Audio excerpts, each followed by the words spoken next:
Hello there, and welcome to Pandemic Spaces, Cordons and Borders.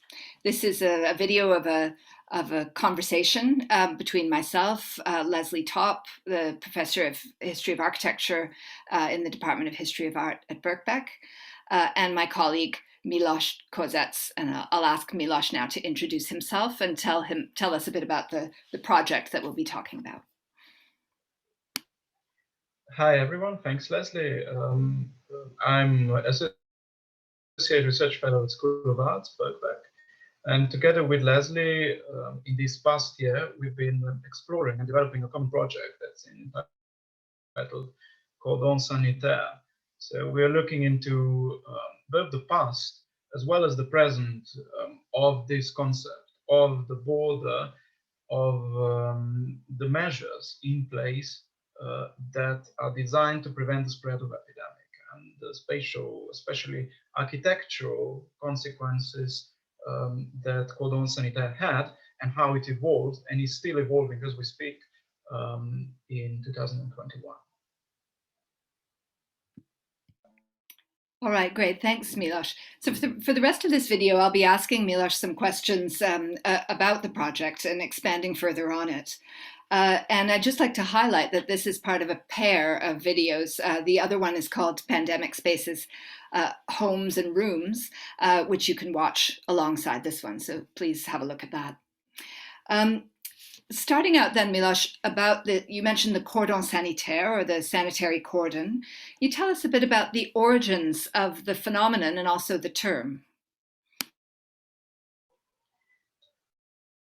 Well, cordon sanitaire, or a sanitary cordon, is one of those concepts that seem to have been around much earlier than the word itself. So the cordon sanitaire comes into use as a term in early 19th century and is then fully developed towards the end of the 19th century. And one of the first uses of this term is connected to the French army building a series of posts, outposts, and control points on the border with Spain in 1821, when the yellow fever had erupted in Spain. So ostensibly, the army was there to put up this one of the first named sanitary cordons, but the very concept of it, or the spatial delineation between the contagious zones and non-contagious zones, huge infrastructural measures put in place in order to prevent the spread of the disease are much older than that.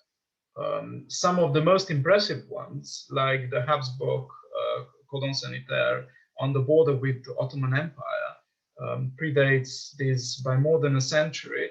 And indeed, the Italian city republics and much earlier measures were in place already by the 16th century and even earlier. So cordon sanitaire has existed before it was named. And this sort of a transient relation between the naming and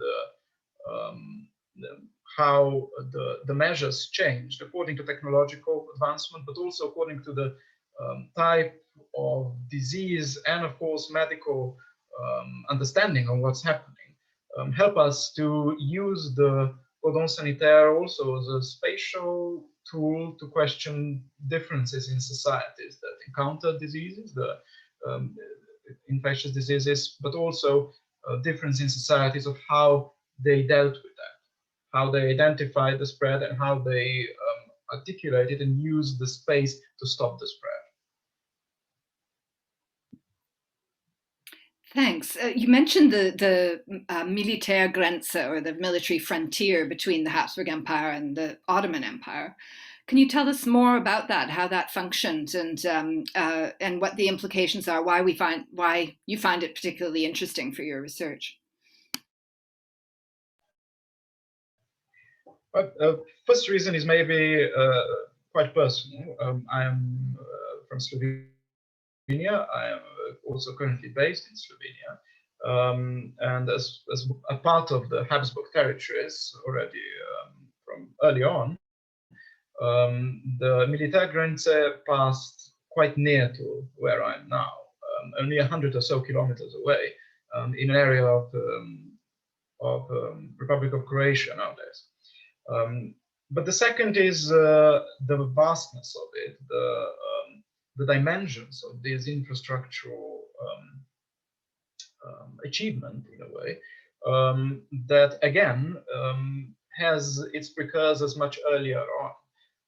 The Militärgrenze is the name not only for the cordon sanitaire, but also for the military infrastructure, not of a line, but of a series of lands, of a cordon, that a belt of territory between the two empires that spread for more than 1,000 miles from the Adriatic Sea all the way to the Carpathians. And this strip, sometimes 10 or 20 miles deep, was under special military administration already from the 16th century onwards. Its primal mode of organization was military. So garrisons, outposts, as well as large military units were positioned here to stop the advancement of Ottoman troops, as well as to organize counter approaches, in a way, into the Ottoman territory. So this was primarily a military zone, not under civil, but under military organization, under military bureaucracy, and it was organized directly from Vienna. It wasn't organized within the local principalities that were under Habsburg authority, but it was directly under the imperial administration. And later, at the start of the 18th century, this military layer became involved also in the sanitary infrastructure, the largest of its kind at that point, where the militarization and special administration and centralization, we could say, that already existed became a perfect infrastructural tool to impose another sort of infrastructure in this strip of land. And that was sanitary infrastructure, because of the more or less normalization of the epidemic events in the rest of Europe, but still the epidemics raged quite often on the other side of this barrier in Ottoman Empire.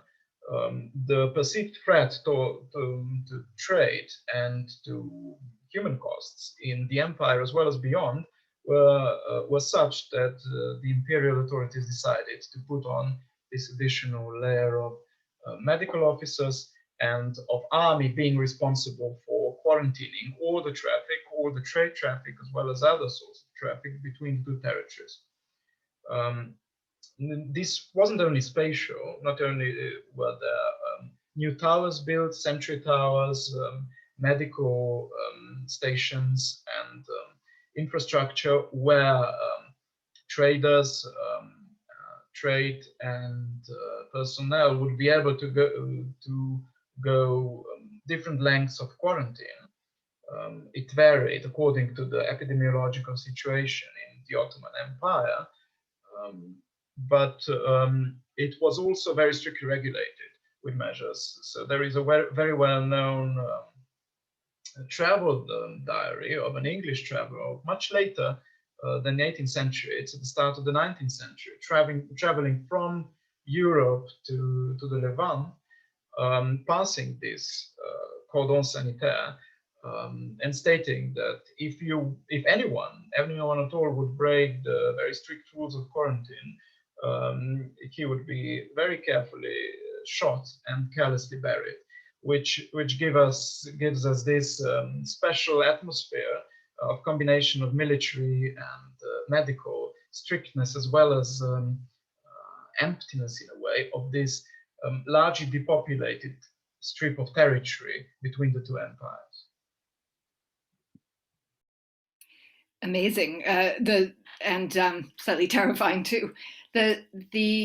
Of course, now we are going through, the revival of the cordon sanitaire, and certainly the revival of restrictions on movement, and kind of cordons around particular areas. Can you talk about what you think the similarities are between the historic way in which these kind of infection-related restrictions operated in the past, and how they've been operating since the beginning of this pandemic? Well, in certain ways, we can identify, I think, continuity. The eruption of different borders, control points, and fences, even a very sort of outdated technique, I would say, on first glance, in trying to control the COVID-19 eruptions all across the world, definitely do have something in common with the centuries-old ways of controlling the spread of epidemic. On the other hand, of course, the situation is drastically different, and above all, in spatial terms. I think it is in spatial tools used in trying to stall or control the current epidemic that we can also identify the vast differences between the space as it was in the 17th, 18th, 19th century and the space we operate in today. For instance, the city walls of the city-states in Italy, or the pre-existing relatively fixed military infrastructure in the 18th or 19th century could be relatively easily converted to quarantine zones or to quarantine boundaries when the epidemic would erupt. Contemporary cities, contemporary metropolis, and contemporary mode of transport that directly negate this insulation, this clear delineation, and even within a single urban district, where most of the structures built in the last century does not have a clear boundary. If anything, it negates the clear boundary. All the modernist housing estates, for instance, consciously are designed as a negation of a clear boundary.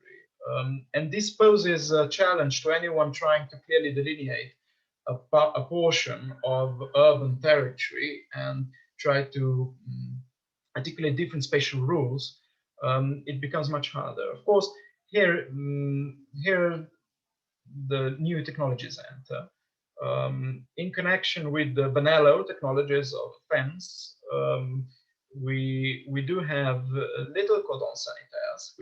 We could name them as apps, for instance, that follow us on our phones, that reconstruct this micro cordon sanitaire of 1.5 meter perimeter around us, which is something drastically different to the experience of cordon sanitaire in the 18th or 19th century.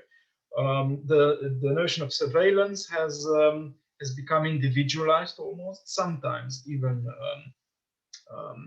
voluntary control, and definitely the communication between the authority and the individuals is different than in the 18th and 19th century.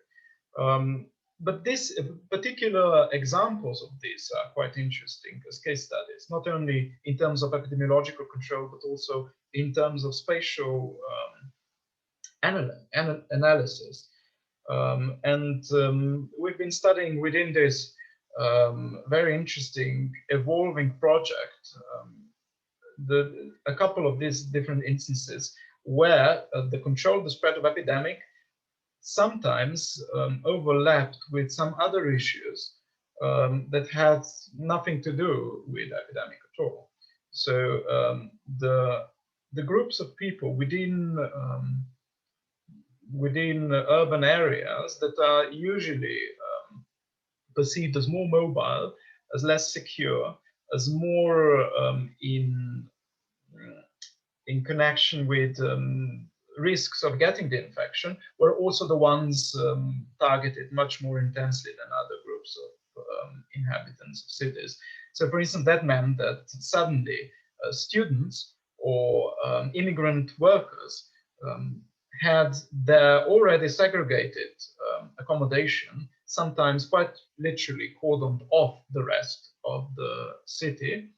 So everyday segregation became also sanitary, more extreme, and seemingly necessary spatial segregation, visible with fences and special units of police, for instance.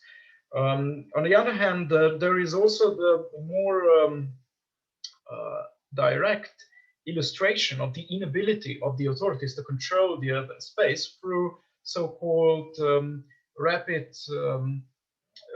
raids in Hong Kong, where certain areas of a relatively modernistic areas of the city have been cordoned off with the use of police personnel and a strip of police strip that, in my view, quite clearly illustrates the inability of physical partitions as we knew them in pre-modern times. So this almost sometimes pathetic illustrations of the inability to control different areas of cities as completely separate from the others are meaningful as well. Great, thank you. I think that should stimulate a lot of ideas about from people who are going through this now about what, how they have kind of come up against a contemporary cordon sanitaire, either within their own cities or perhaps when they try to move between countries. And so I hope that those of you watching the video will come back and join us on the 20th of May, 3 p.m. UK time, for a live workshop where we're going to be wanting to work with you and ask you, what your experience has been of space in the pandemic. So do look out for more information about that, and thank you for listening. Goodbye.